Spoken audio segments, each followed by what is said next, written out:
امیربک زوکرو و سمندر سمندارف طالب علمان لیسه برای خوانندگان بالایوقت در شهر خوجند در آزمون‌های نوبتی دانشگاه‌های آمریکا و شویساریا غالب شده صاحب 300,000 دلار آمریکایی گرانت آموزشی گردیدند.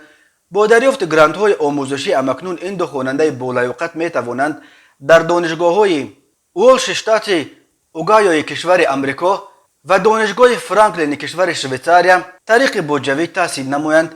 این دو دانشگاه معروف عالم با ارسال مکتوب رسمی آمادگی خود را برای قبول خوانندگان تاجیک اعلام کردند. در این باره روز 13 اپریل خدمات مطبوعات رئیس ولایت سوخت خبر داد.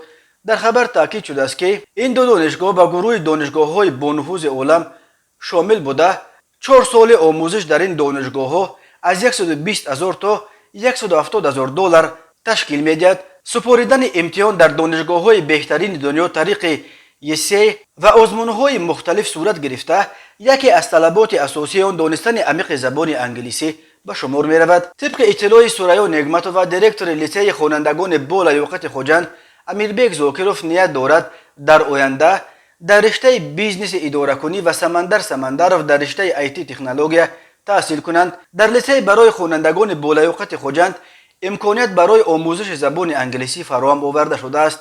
این دستاورد اولین خوانندگان این بارگاه تعلیمی در این سمت نبوده. چند قبل خواننده این لیسه الشیر قاسموف صاحب جایزه گرانت آموزشی به مبلغ بیش از 1,000,000 دلار آمریکایی در 8 دانشگاه‌های کشور آمریکا شد. همچنین ماه دکبر سال 2021 3 نفر خوانندگان این لیسه علی جان عثمانوف، ابوبکر کاملوف و اصلان نصرتچویف در المپیاد بین المللی در کشور تایلند غالب آمده صاحب جایزه 220,000 دلار آمریکایی گرانت آموزشی در دانشگاه‌های آمریکای شمالی گردیده بودند. در سال خوانش 2020-2021 از 45 نفر خط کننده لیسه برای خوانندگان بالایوقت در شهر خوجند 40 نفر به دانشگاه‌های با نفوذ کشور آمریکا، بریتانیا کبیر، فرانسه، ایتالیا و روسیه داخل شده. باقی مانده 5 نفر در دانشگاه‌های عالی جمهوری تحصیل کرده ایستادند.